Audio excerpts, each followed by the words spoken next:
Alhamdulillah, wa salatu wa salam ala rasulillah. Chers amis, chers frères, chères sœurs, où que vous soyez, je vous salue. Assalamu alaikum wa rahmatullahi wa barakatuh.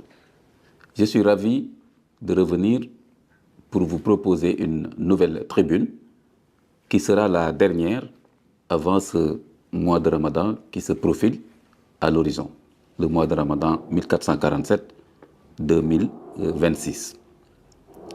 Je voudrais intituler cette nouvelle tribune « Comprendre pour mieux accueillir le mois de Ramadan ».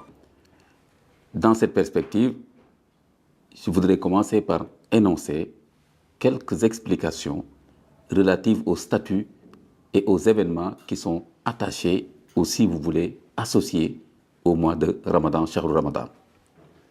Le mois de Ramadan, chers amis, c'est le 9e mois dans le calendrier lunaire qui compte 12 mois. 12 mois qui sont consacrés par le Coran. Le Coran nous dit que Allah subhanahu wa ta'ala a consacré 12 mois lunaires pour servir de calendrier aux musulmans. Donc c'est un repère extrêmement important et que aucun musulman ne va remettre en cause, ce qui est très très important. Et c'est ce qui explique justement que le calendrier musulman n'a jamais été retouché parce qu'il y a une base coranique qui le consacre. Alors, on pourrait se dire pourquoi le 9e mois. Alors, je vais vous dire très modestement, je n'ai pas la réponse, ou bien je pourrais vous dire que j'ai la réponse, c'est-à-dire que tout cela dépend de la sagesse d'Allah subhanahu wa ta'ala, de sa hikmah, qu'on ne comprend pas toujours dans tous ces détails. Comme on dit souvent, les voies de Dieu sont insondables. Mais Allah subhanahu wa ta'ala, étant le créateur, le maître des mondes, tout n'a pas le même statut dans ses décisions. C'est ainsi que, par exemple, Allah subhanahu wa ta'ala a choisi la terre de la Mecque pour la consacrer comme la terre sainte la plus importante, donc qui n'a pas d'équivalent ou d'égal sur les autres espaces géographiques de la planète Terre. Tout le monde le sait, du moins en tout cas les musulmans. Par exemple, le vendredi est un jour qui a été choisi par Allah subhanahu wa ta'ala par rapport aux autres jours de la semaine. C'est donc un jour qui a été réservé à la dernière Ummah, le jour de vendredi, alors que vous savez ce qui se passe pour le jour de samedi, le Shabbat c'est les Juifs et le jour dimanche pour les chrétiens. Alors, il y a d'autres choix de ce genre. Allah subhanahu wa ta'ala a choisi parmi les êtres humains des prophètes, même parmi les anges aussi. Djibril, alayhi salam, Gabriel de la Bible, n'a pas le même statut que les autres anges. Donc, voilà, on peut dire la réponse sur la question même du principe et de la souveraineté absolue d'Allah subhanahu wa ta'ala dans ses choix. Alors, le mois de Ramadan a une singularité et une spécificité hors du commun. Parmi ces spécificités, on peut citer le fait que c'est durant ce mois de Ramadan que le Coran a été descendu. Shahru Ramadan allazi unzila fihi al-Qur'an. Nous y reviendrons. Alors, personne ne savait que le Coran a été descendu durant une nuit du mois de Ramadan, Laylatul Qadr. Nous y reviendrons. Donc, cette information a été donnée par le Coran. Et cela consacre encore ce statut privilégié du mois de Ramadan. Alors, le mois de Ramadan, c'est aussi justement le mois qui comporte les 10 meilleures nuits de l'année lunaire. Les 10 meilleures nuits de l'année lunaire. Et c'est la dernière décade du mois de Ramadan, laquelle décade comprend la meilleure nuit de l'année lunaire, à savoir Laylatul Qadr. La nuit du décret et la nuit du destin, comme on le traduit de temps à autre. Donc cela aussi montre le caractère privilégié du mois de Ramadan. Alors, le mois de Ramadan marque aussi l'anniversaire d'événements très très importants dans l'histoire de l'islam. J'en citerai 2 exemples. C'est durant le mois de Ramadan que s'est passée la confrontation, la bataille de Badr et la victoire des musulmans dans des conditions exceptionnellement surprenantes. dans des conditions, disons carrément le mot, miraculeuses. وَلَقَدْ نَصَرَكُمُ اللَّهُ بِبَدْرٍ وَأَنْتُمْ أَذِلَّةٌ. Allah subhanahu wa ta'ala nous dit dans ce verset, Dieu vous a aidé alors que vous étiez faibles. Donc, le groupe musulman était face au groupe des Mecquois mécréants. Yawm al-Jam'an, Yawm al-Furqan, Yawm al-Taqal Jam'an. Le Coran appelle ça le jour du discernement, de la clarification entre le vrai et le faux, parce qu'il y avait le camp des Mecquois mécréants et le camp des musulmans, donc il fallait clarifier. C'est pourquoi le Coran appelle la bataille de Badr Yawm al-Furqan, le jour du discernement. Yawm al-Taqal Jam'an, le jour où les deux camps se sont fait face et se sont affrontés. Ça s'est passé au mois de Ramadan, au 17 du mois de Ramadan. L'autre événement extrêmement important, c'est Fathu Makkah. Dans la littérature musulmane, c'est consacré comme cela. Fathu Makkah, c'est, on peut dire, la conquête de la Mecque. Même si je n'aime pas personnellement pas tellement le terme de conquête, où il y a un peu cette compréhension de domination et d'accaparement des biens d'autrui, etc. On connaît les conquêtes classiques dans l'histoire. Donc là, Fathu Makkah, je préférerais parler de la prise de la Mecque. Là, c'est vrai. Il fallait restaurer la Mecque, n'est-ce pas, dans sa vocation originelle. Respecter la Kaaba comme témoignage de l'unicité d'Allah subhanahu wa ta'ala et respecter le culte du pèlerinage qui a été dévoyé, dénaturé, etc. Par contre, conquête de la Mecque, on voit là, n'est-ce pas, un modèle de conquête qui a été copié, n'est-ce pas, en tout cas, le terme, je veux dire, la sémantique qui a été copiée de l'histoire des conquêtes des rois, ça n'a rien à voir avec la prise de la Mecque. Alors ça s'est passé aussi durant le mois de Ramadan. Alors, le mois de Ramadan, voilà quelques privilèges qui sont associés à ce mois. C'est aussi un mois qui circule le long, n'est-ce pas, de l'année lunaire. C'est pourquoi, finalement, le mois de Ramadan va tomber sur tous les mois, un par un. C'est différent du mois solaire. C'est toujours le mois de janvier, on sait c'est à telle saison, etc., à telle période. Par contre, le mois de Ramadan peut tomber en été, peut tomber en hiver, etc., etc., ce qui a une incidence sur la longueur du jour de jeûne, selon la saison, voilà, selon la géographie, etc.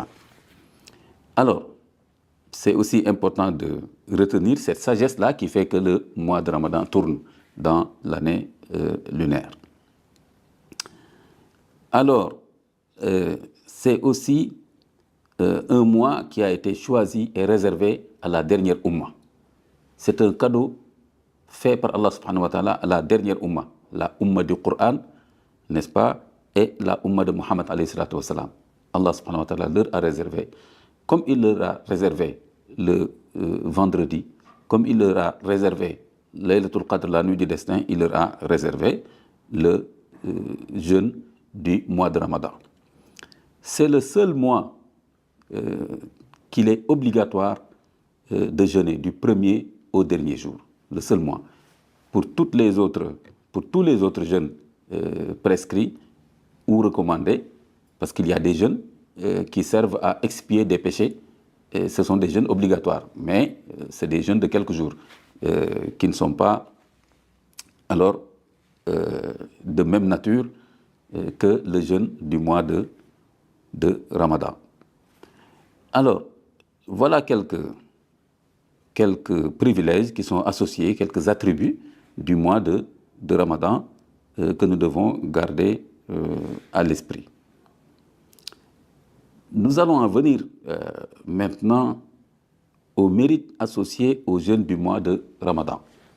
Nous sommes tous en train de nous préparer à accueillir, n'est-ce pas, le mois de Ramadan dans quelques jours, Inch'Allah ta'ala. C'est un mois auquel sont associés des mérites, des privilèges que nous ne pourrons pas retracer ou recenser de façon exhaustive et dans le détail, mais nous essaierons d'en donner les plus importants mérites et privilèges associés aux jeûnes du mois de Ramadan. Parce que vous avez remarqué qu'à l'entame de cette tribune, j'ai beaucoup plus parlé du statut et des événements qui sont attachés au mois en tant que tel. Le mois, donc il y a le mois de Ramadan en tant que tel, avec son statut privilégié, singulier, mais il y a maintenant le jeûne du mois de Ramadan qui est prescrit. Le jeûne qui est prescrit dans ce mois de Ramadan et auquel jeunes sont associés des mérites, n'est-ce pas, que nous allons essayer de revoir, de nous rappeler et d'en tirer quelques enseignements. Alors, le jeûne a été prescrit comme obligation durant la deuxième année de l'hégire.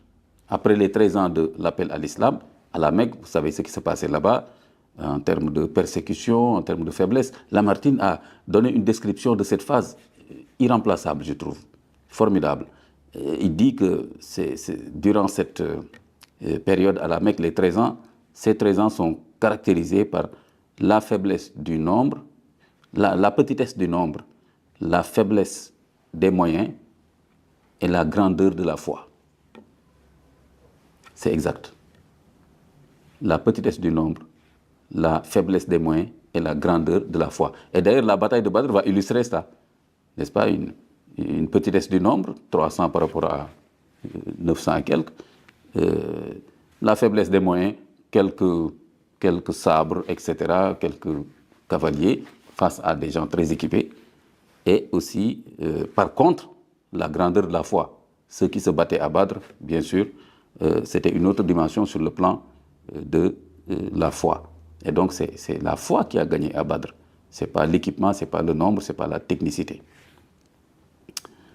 Alors, Lamartine donc a bien caractérisé cette phase-là. Alors, bien sûr qu'il y a déjà une sagesse à ne pas prescrire le culte du jeûne de Ramadan à la Mecque. Parce que tout simplement, ce serait créer des difficultés énormes, insupportables pour la première communauté musulmane. Ils étaient quelques dizaines. Leur prescrire le jeûne du mois de Ramadan à la Mecque, c'était vraiment justement quelque chose qui serait contraire à la sagesse d'Allah subhanahu wa ta'ala. Parce que tout simplement, le jeûne du mois de Ramadan, comme vous le savez, n'est pas facile à pratiquer.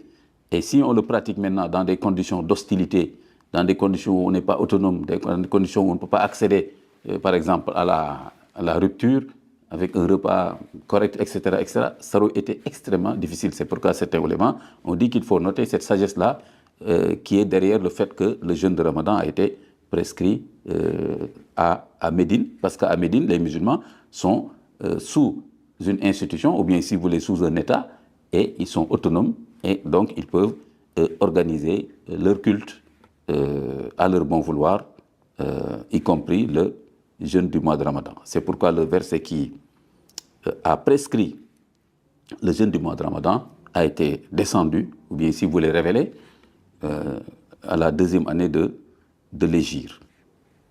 أعوذ بالله من الشيطان الرجيم يا أيها الذين آمنوا كتب عليكم الصيام كما كتب على الذين من قبلكم لعلكم تتقون أياما معدودات فمن كان منكم مريضا أو على سفر فعدة من أيام أخر وعلى الذين يطيقونه فدية طعام مسكين فمن تطوع خيرا فهو خير له وأن تصوموا خير لكم إن كنتم تعلمون شهر رمضان الذي أنزل فيه القرآن هدى للناس وبينات من الهدى والفرقان فمن شهد منكم الشهر فليصمه ومن كان مريضا أو على سفر فعدة من أيام أخر يريد الله بكم اليسر ولا يريد بكم العسر ولتكملوا العدة ولتكبروا الله على ما هداكم ولعلكم تشكرون. Voilà les trois versets, donc du verset 183 au verset 185, qui établissent, n'est-ce pas, qui comprennent la prescription du jeûne de Ramadan. Nous allons les voir, pas forcément en détail, mais en tirer quelques enseignements. Donc, lorsque cette révélation a été faite, cela a trouvé que le prophète et ses premiers compagnons avaient commencé à jeûner, mais des jeûnes surrogatoires, facultatifs, donc non obligatoires, parce qu'il n'y avait pas encore l'obligation du jeûne de Ramadan. Mais c'était des jeûnes de quelques jours, y compris Ashura, qu'ils jeûnaient déjà à la Mecque, et même les 3 jours qu'on appelle les 3 jours blancs, 13e, 14e, 15e du mois lunaire, de chaque mois lunaire. Ce sont des traditions qui étaient conservées par les Mecquois depuis Abraham, et n'oubliez pas, Ismaïl est l'aïeul des Arabes, et particulièrement des Mecquois. Donc, le prophète et ses compagnons, et d'autres qu'on appelait des Hunafa, des monothéistes qui étaient à la Mecque, alors que le Coran n'était pas encore descendu, mais ils avaient gardé cette tradition.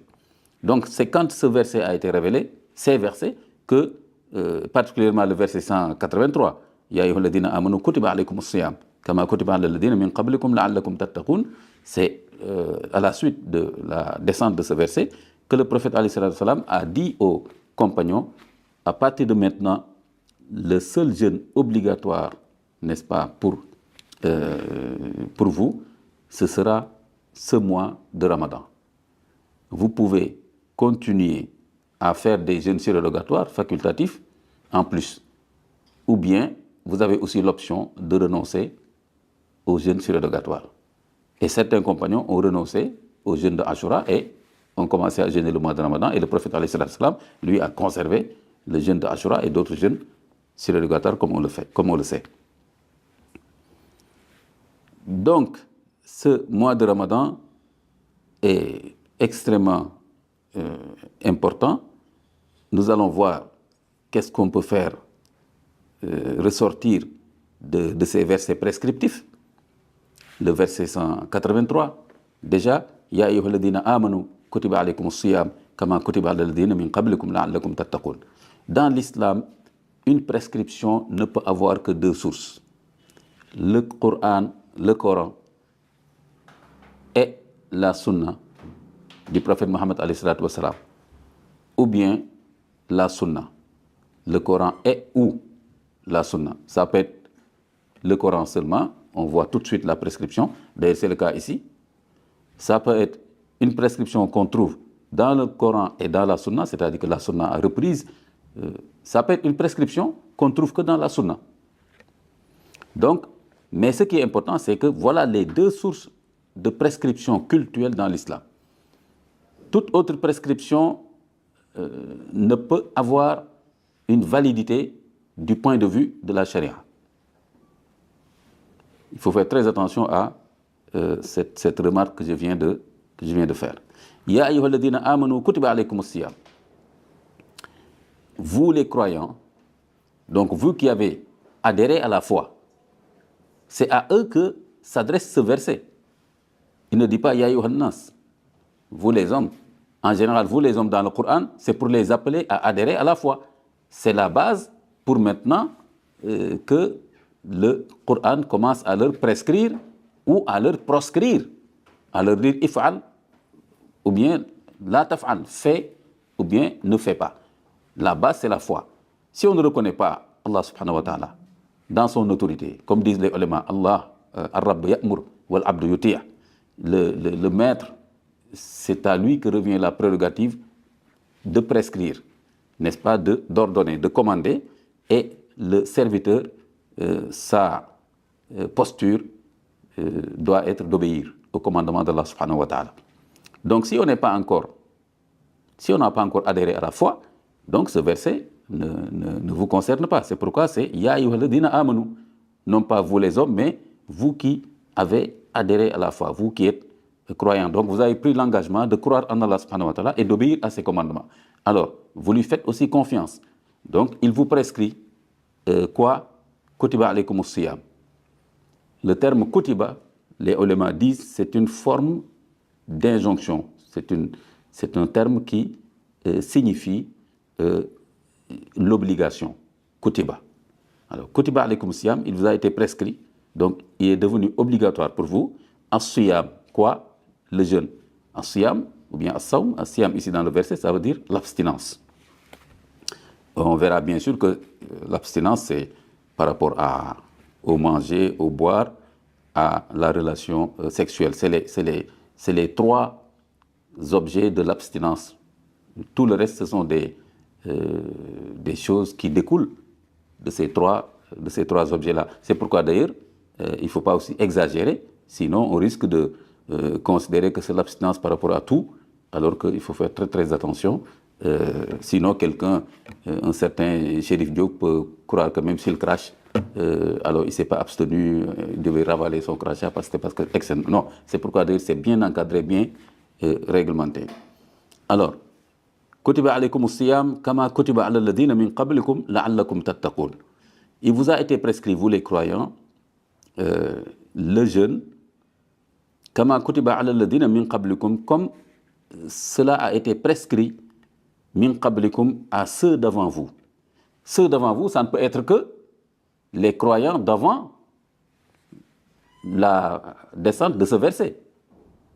Ça ne peut pas être tous les hommes, parce que justement, c'est juste les croyants qui avaient accepté de croire et qui étaient croyants. C'est à eux que renvoie le terme avant vous, n'est-ce pas? Donc, tous les prophètes, ceux qui les ont suivis dans la foi, ce verset nous donne cette information capitale, à savoir que Allah subhanahu wa ta'ala leur a prescrit le jeûne, pas forcément donc sous la forme finalisée et parachevée d'1 mois de jeûne obligatoire, mais ils avaient quand même des formes de jeûne que Allah subhanahu wa ta'ala leur avait prescrites, sans donner les détails. Et c'est pourquoi d'ailleurs il ne faut pas rentrer dans les détails, se chamailler, par exemple, comment jeûner tel ou tel prophète avec leur communauté, c'était combien de jours, sous quelle forme. Ce n'est pas nécessaire de rentrer dans ces détails parce que de toute façon, vous n'aurez pas la solution et ça ne vous servira à rien de savoir que c'était tel ou tel, à part une question de curiosité. Mais par contre, on sait que dans la Bible hébraïque, l'Ancien Testament, on sait aussi que dans le Nouveau Testament, il y a des versets qui parlent des jeûnes, par exemple de Moïse, au niveau du mont Sinaï, de 40 jours, un jeûne quand même qui semble assez insupportable hein, d'un point de vue humain. Parce qu'un jeûne de 40 jours, sans manger, sans boire, 40 jours d'affilée, on peut se poser la question sur est-ce que ça s'est passé comme ça? Les scribes de la Bible hébraïque, on peut se poser des questions. Est-ce que c'est supportable? Même pour Moïse, particulièrement pour lui, est-ce que c'était extraordinaire? On peut avoir des réserves. Peut-être qu'il a jeûné 40 jours, mais avec des ruptures. Bon. Alors, on connaît aussi le jeûne de Jésus sur la montagne face à Satan qui voulait le tenter. C'est pourquoi donc, on ne va pas rentrer dans ces détails, mais le Coran nous donne cette information. Parce que le Coran, c'est aussi une source d'information. Ça me rappelle que j'étais dans un plateau, je ne sais pas avec quelle personne, on parlait je crois, d'informations et tout. Je lui ai dit, mais est-ce que vous savez que le Coran, ben, c'est juste un tissu d'information? Il m'a dit, ah oui, j'ai dit, le Coran, ce n'est que des codes et des informations qu'on essaie de décrypter. Ce n'est rien d'autre. Ce qu'on appelle le tafsir, l'interprétation du Coran, ce n'est rien d'autre qu'une tentative de décrypter une information qui a une nature divine. Ça le rend différent d'une information ordinaire, humaine, etc. Mais c'est quand même une information. C'est pourquoi j'aime bien cette classification du Coran, parce que vous savez, les ulémas ont beaucoup travaillé sur le Coran. C'est formidable. Ils nous ont laissé un héritage intellectuel extraordinaire qu'on continue encore à explorer.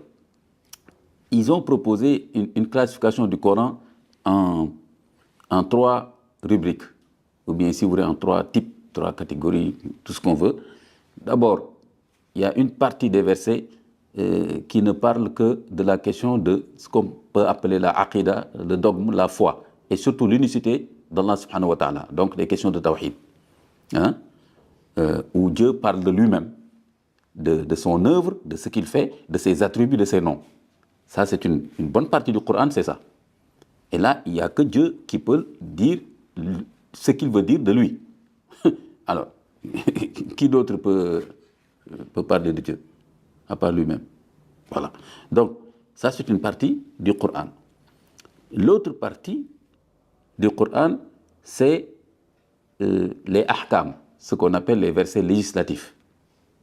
Donc là où il y a fait ou ne fait pas, ce qui est halal, haram, etc. Il y a une bonne partie aussi, beaucoup de versets qui parle de ça, ou bien si vous voulez, vous rangez ça dans le droit islamique de façon générale. Toute une législation qui est là, et une législation d'une beauté et d'une harmonie extraordinaire.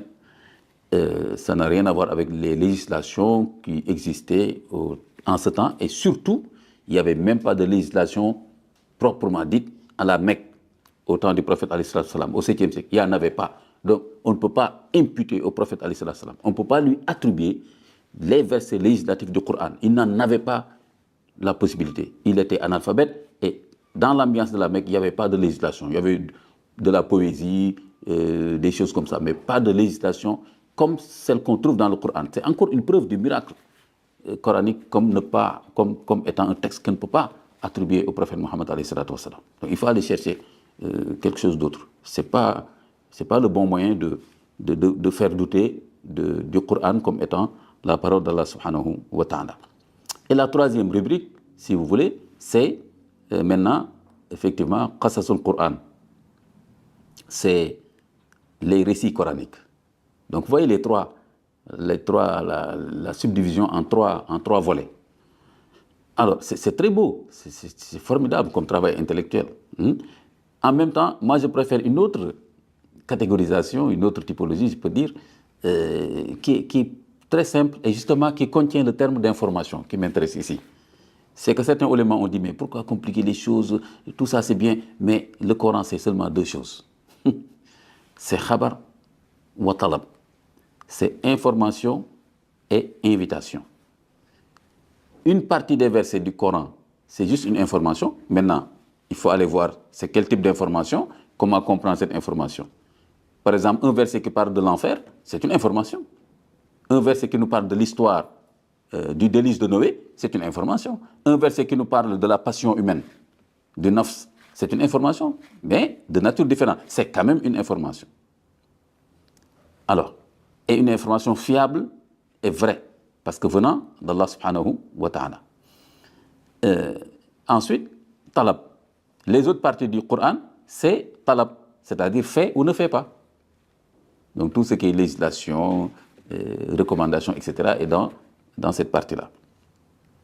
Alors ici, le Coran nous donne l'information, à savoir que le jeûne a été prescrit aux communautés de croyants avant la descente du Coran. Et l'autre information dans ce verset-là, c'est « la'allakum tattaqoun ». De façon générale, le Coran ne donne pas forcément l'objectif qui est derrière une prescription. Parce que Allah subhanahu wa ta'ala considère que justement, dans la relation de foi que nous avons avec lui, il y a une relation de confiance. Donc, il n'a pas besoin de nous expliquer dans les détails ses commandements. Mais pour cette fois-ci, donc c'est très rare, l'objectif du jeûne est associé à la prescription. C'est assez rare. C'est comme par exemple, pour certains péchés, le Coran dit tout simplement, ne faites pas tel péché, ne mentez pas, ne prenez pas les biens d'autrui, etc. Et pour d'autres, par exemple pour la fornication, n'est-ce pas, l'adultère n'est pas une bonne traduction. Hein? La fornication, le Coran dit, la taqrabu. Cette fois-ci, il ne dit pas, ne forniquez pas, mais ne vous approchez pas. Parce que c'est d'une sensibilité différente d'un autre type de péché. Donc ça, c'est aussi de la pédagogie coranique. Voilà donc ce qu'on peut tirer déjà de ce verset 183. Alors, au verset 184, Ayyaman ma'doudat. Le Coran précise, et on voit comment se déploie la sagesse d'Allah subhanahu wa ta'ala, Ayyaman ma'doudat, le jeûne se fera en des jours comptés. Vous voyez la sagesse? Donc ce n'est pas un jeûne continu comme ça, mais un jeûne qui est limité à un certain nombre de jours. Et ce sont les jours du mois de Ramadan, et le mois lunaire peut faire 29 ou 30 jours. Vous voyez que donc la prescription est très claire, elle est très encadrée. Alors une fois, quelqu'un me disait, oui, est-ce que tu sais qu'il y a quelqu'un qui est apparu dans un pays africain, je ne sais pas où encore, je me rappelle un peu du nom, mais je ne veux pas citer le nom, voilà, éviter des questions, comme vous le savez. Alors, on me dit c'est un homme de Dieu, certains ont dit ça, ou bien en tout cas c'est un homme extraordinaire. J'ai dit pourquoi? On m'a dit ben oui, c'est quelqu'un qui peut rester 40 jours, il jeûne 40 jours sans manger, sans boire, etc. etc. Je leur ai dit, ce n'est pas forcément le bon critère hein, pour un homme de Dieu. Quelqu'un était assez surpris, il me dit, mais imam, quelqu'un qui peut jeûner, je dis, ben il peut jeûner 1 milliard d'années. Ce n'est pas un critère. Alors, je vous donne le secret. En fait, il trouve les moyens de manger sans que vous le voyez. Avec les djinns, etc., etc. Alors, finalement, cette personne-là dont je vous parlais là, c'était tout simplement un imposteur. Il a fini en prison hein, dans ce pays-là. Parce c'était un charlatan, en fait. Alors, mais, donc, pour dire que la prescription d'Allah subhanahu wa ta'ala, par contre, elle est lisible. Elle est cohérente, elle est claire dans le principe même. Et ensuite, c'est la sunna qui donne, on peut dire, les détails et d'autres règles qui encadrent une prescription. Toute prescription d'Allah subhanahu wa ta'ala, n'est-ce pas, obéit à ces caractéristiques que je viens de dénoncer. Donc, la prescription, sa nature, les conditions dans lesquelles il faut appliquer cette prescription, si les conditions ne sont pas remplies, il y a, n'est-ce pas, des possibilités de compensation ou bien de rattrapage, etc., etc. Donc, vous voyez, c'est totalement sage, n'est-ce pas, et clair. Ayyama ma'doudat, donc des jours comptés. Faman kana minkum maridan aw ala safarin fa iddatu min ayyamin ukhar.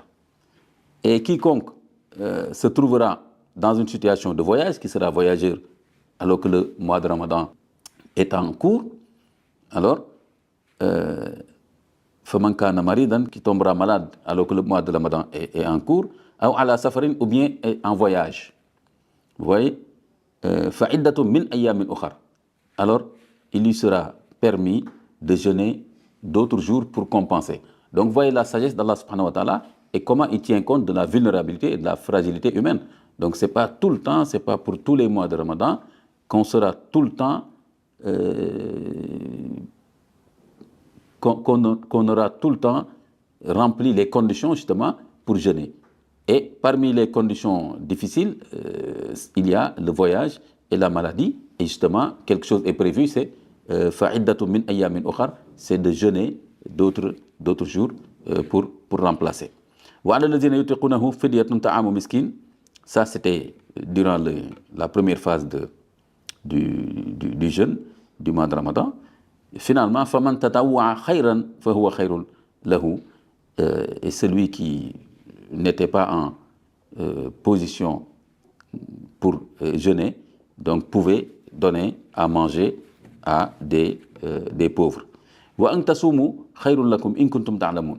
Mais le Coran dit, attention, c'est extrêmement important aussi ici. Si vous n'êtes pas dans les conditions, vous pouvez ne pas jeûner et compenser. Maintenant, c'est au cas par cas. Le musulman qui ne maîtrise pas le droit islamique, etc., il doit s'adresser à des ulémas.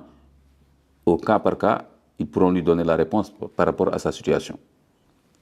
Alors, s'il ne peut pas jeûner, il doit expliquer il est dans quelle situation qui l'empêche de jeûner. Et s'il ne jeûne pas, comment il peut compenser, etc. Donc là, il y a des détails techniques du droit islamique qu'il faut demander aux spécialistes, les ulémas du droit islamique. Mais le Coran dit quelque chose de très très important. Même s'il y a des permissions de compenser, etc., etc., parce que les conditions ne sont pas remplies, wa an tasumu khayrun lakum in kuntum ta'lamun. Que vous jeûniez est meilleur pour vous si vous saviez. C'est très important. Cela veut dire que surtout, ne cherchez pas une fausse excuse pour ne pas jeûner. Wa an tasumu khayrun lakum in kuntum ta'lamun. Mais que vous jeûniez est meilleur pour vous si vous saviez. Vous voyez la sagesse d'Allah subhanahu wa ta'ala. Si vous saviez quoi, à chacun de nous de voir. Donc, puisqu'on fait confiance à Allah subhanahu wa ta'ala, il nous dit, je vous ai prescrit, pas par hasard, pas par tâtonnement, pas par ignorance, pas par oubli, justement aussi pas pour vous faire souffrir, juste pour faire... C'est vrai que ça fait souffrir. Hein, on a faim à un moment donné, on a soif, etc.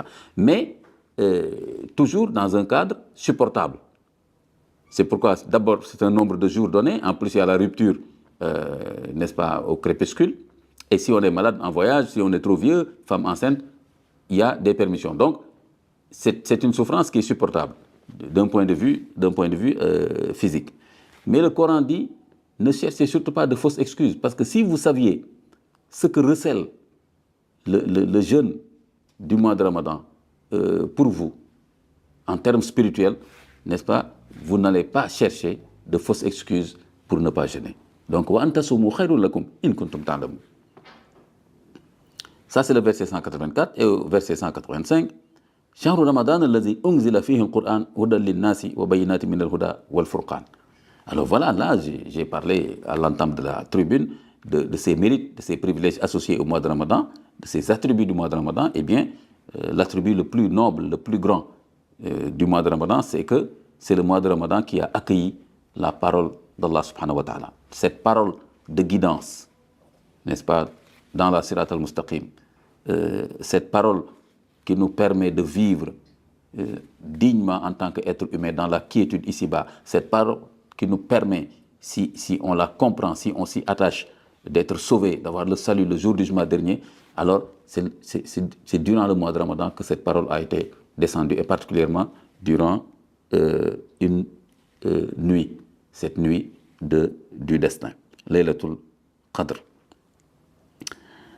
Alors, c'est extrêmement important de garder cela à l'esprit. Donc, c'est Allah subhanahu wa ta'ala lui-même qui nous donne cette information. Shahru Ramadan allazi unzila fihi al-Qur'an, le mois de Ramadan durant lequel le Coran a été descendu. Certains peuvent se dire, mais imam, le Coran a été révélé, on peut dire en tout cas historiquement, pendant 23 ans, ce qui est vrai. 20, 22 ans, 23 ans, quelques divergences, mais une vingtaine d'années, de 20 à 23 ans. C'est vrai, ça c'est la descente terrestre.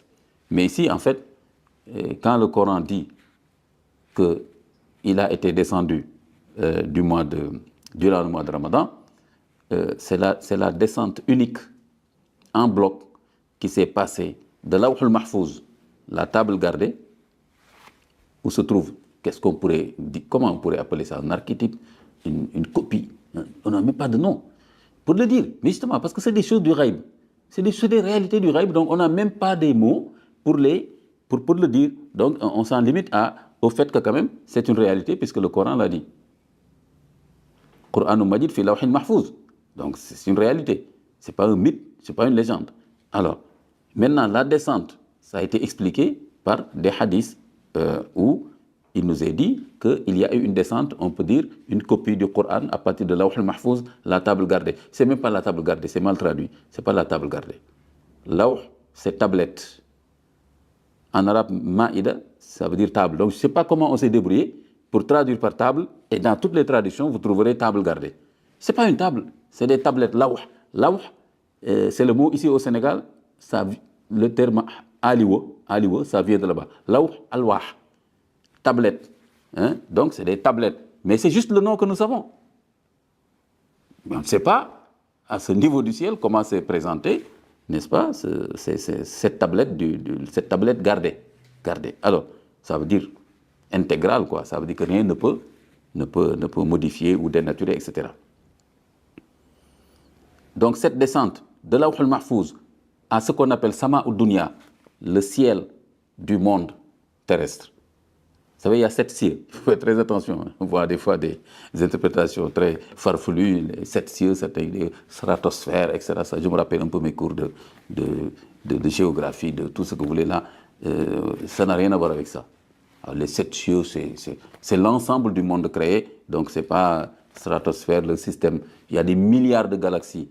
Et dans chaque galaxie, il y a des milliards d'étoiles. Alors, si vous me faites un ciel, c'est le système solaire, alors ça n'en sortira pas. Il faut être sérieux et respecter le Coran dans sa profondeur. Alors, donc, Shahru Ramadan, c'est durant ce mois, cette descente s'est faite une nuit. Et c'est juste là, cette nuit de Laylatul Qadr. Parce que regardez, Shahru Ramadan allazi unzila fihi al-Qur'an. Le Coran explique le Coran, c'est une règle de base très importante. Le Coran explique le Coran. Il ne peut pas y avoir de contradiction dans le Coran. Donc, chaque brique d'information est complétée, expliquée par une autre partie dans le Coran. Donc, si vous êtes paresseux, ou bien vous voulez juste critiquer, vous regardez une brique d'information quelque part, un verset ici, après vous dites, ah oui, il y a des problèmes quand même. Il n'y a pas de problème. C'est que vous ne connaissez même pas comment se présente, n'est-ce pas, le Coran. Ce n'est pas classable dans les genres littéraires. Le Coran, c'est le Coran. Alors, il faut le respecter et aller comprendre le message qu'il veut nous délivrer. Alors, Shahr Ramadan allazi unzila fihi al-Qur'an, c'est expliqué, c'est dans le mois. Mais quand dans le mois, l'autre verset, Inna anzalnahu fi laylatil qadr, vient l'expliquer. C'est une nuit de ce mois. Ce n'est pas durant tout ce mois-là.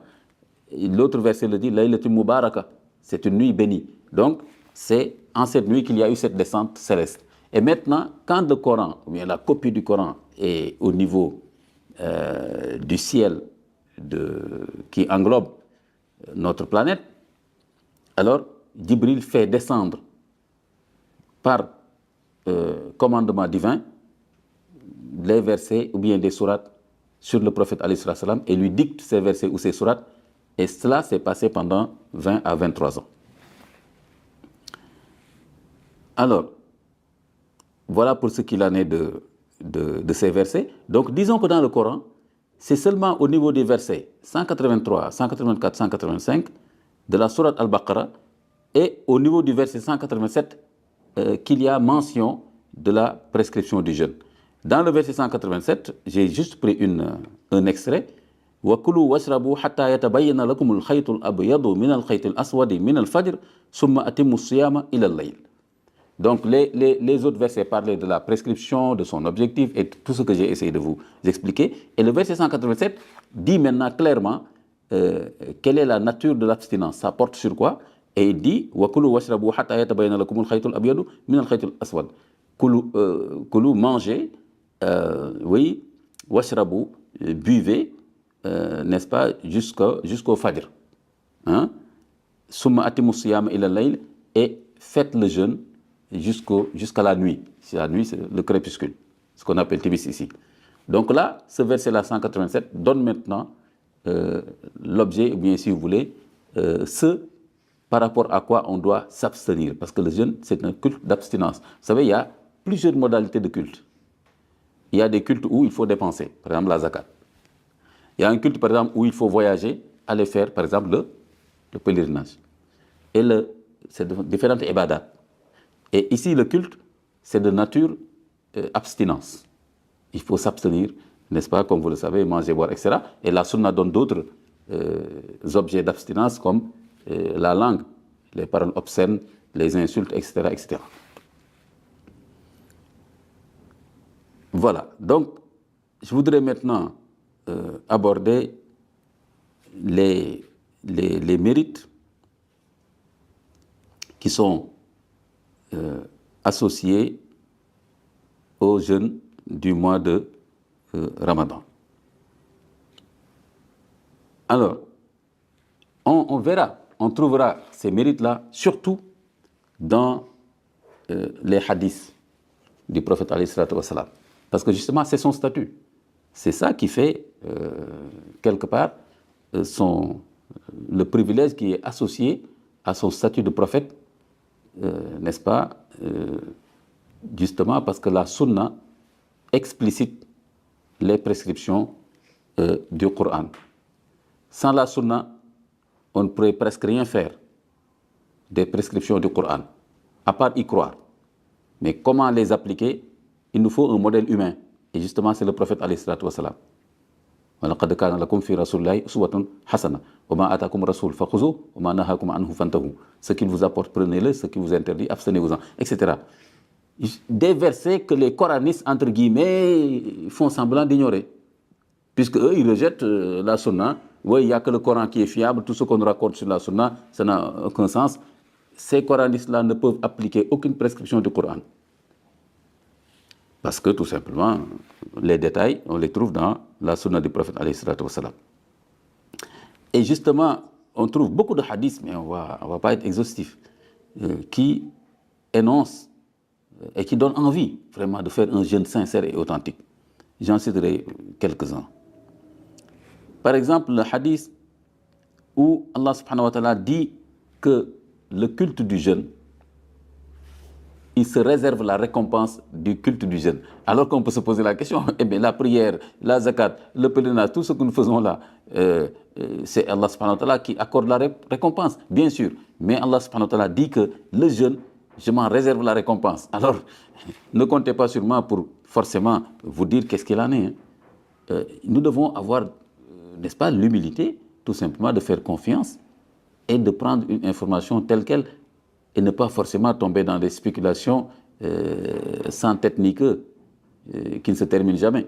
Il y a eu beaucoup d'interprétations de ce hadith-là où le prophète nous parle sous la forme de hadith qudsi et nous dit « As-sawmu, yaqulu Allah subhanahu wa ta'ala, as-sawmu li wa ana ajzi bih » Le jeûne m'appartient et je vais le récompenser. Yada'u shahwatahu wa aklahu wa shurbahu min ajli.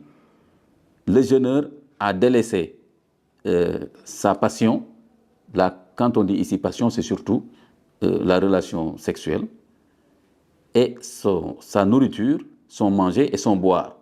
Min ajli pour me satisfaire, pour mon agrément. Wa sawmu junna, le jeûne est un bouclier. Wa lis-sa'imi farhatan. Et le jeûneur connaîtra deux joies. Farhatun hina yuftiru wa farhatun hina yalqa rabbahu. Une joie, ce sera dans ce monde ici-bas, c'est la joie de la rupture. Vous voyez, quand vous faites la rupture, la joie, le corps se revivifie avec, vous avez mangé, bu, etc. Et la seconde joie, c'est dans l'au-delà, à la rencontre avec le Seigneur subhanahu wa ta'ala. Plaise Allah subhanahu wa ta'ala de nous accorder ces deux joies.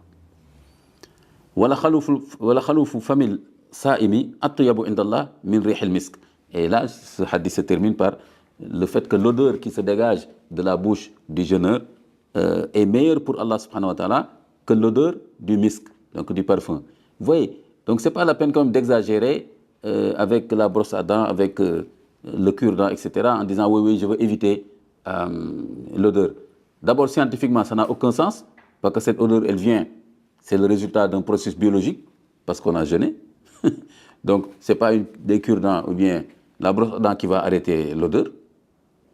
Et deuxième chose, vous risquez trop, surtout avec la pâte dentifrice, etc., etc. Donc, mieux vaut faire son brossage après le repas du soir, et ensuite, ça suffit. Pour toute la journée, ça suffit. Cette odeur-là, elle est constitutive de la biologie du jeûne. Je l'appelle comme ça, de la biologie du jeûne.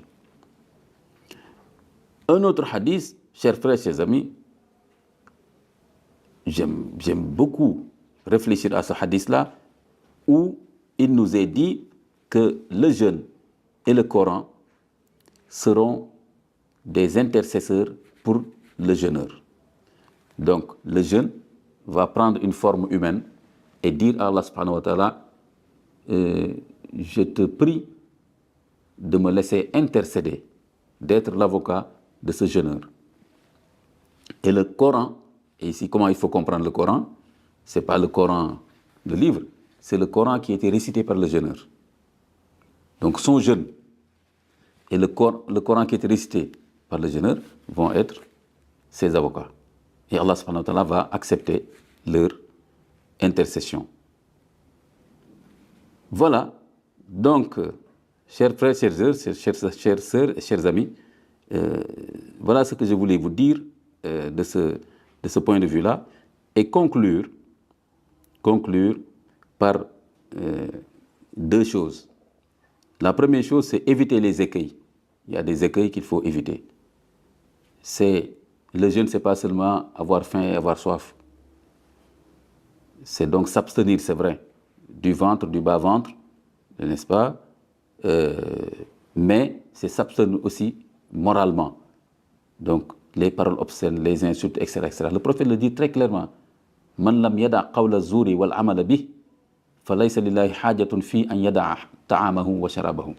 Celui qui ne s'abstient pas de paroles obscènes, de mensonges, etc., durant son jeûne, Allah subhanahu wa ta'ala n'a pas besoin qu'il arrête de manger et de boire. l'ostentation. Attention. Il y a des gens, quand ils jeûnent, il faut que le monde entier sache qu'ils jeûnent.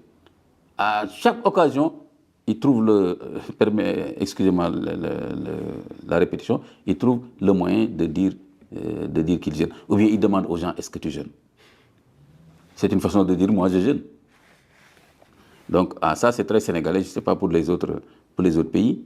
Et ça, heureusement que je n'ai pas oublié de le dire, et particulièrement ce manque de courtoisie, chers frères, chez certains de nos compatriotes sénégalais. Comment trouver une femme et lui dire, est-ce que toi tu as jeûné? Alors que tout le monde sait qu'une femme, il y a des jours où elle ne jeûne pas pour des raisons biologiques. Donc, allez voir une femme, et pourquoi tu n'as pas jeûné aujourd'hui, etc., etc. Même si cette femme-là peut, par pudeur, ne pas manger devant les gens, etc., etc., par respect. Mais même si elle le fait, pourquoi venir lui demander? Qu'est-ce que vous voulez qu'elle vous réponde si elle est en train de, je sais pas, voilà, si elle a ses menstrues, ses règles, etc. Donc, quand même, un peu plus de courtoisie ne ferait pas de mal. Alors, le relâchement, c'est commencer les premiers jours en poupe, et après, on relâche, voilà. Trop dormir, trop parler, le gavage, trop manger en se disant je vais rattraper ce que je n'ai pas mangé.